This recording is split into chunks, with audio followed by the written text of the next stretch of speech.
In the early 20th century, as the British Empire tightened its grip on East Africa, one woman stood in defiance.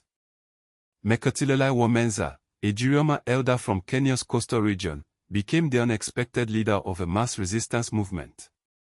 Her weapon was not a gun, but the power of speech, ritual, and unbreakable community bonds.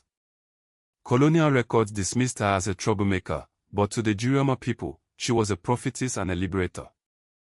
This is the story of how a woman with no formal army challenged an empire.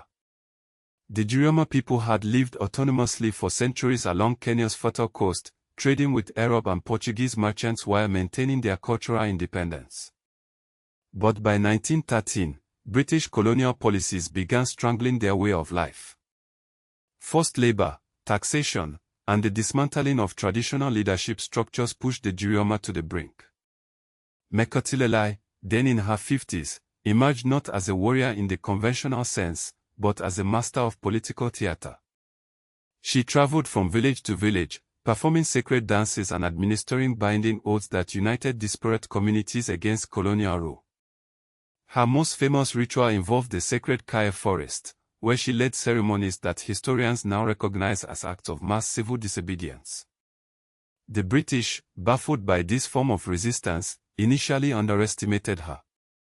But when thousands refused to pay taxes or report for forced labor, they realized Mekatilili's oaths were more dangerous than any army. In 1914, she was arrested and exiled hundreds of miles inland, a tactic used to break indigenous leaders. Yet even in exile, her legend grew. Secret networks kept her messages alive, and within years, the colonial administration was forced to negotiate with the very traditions they had tried to destroy.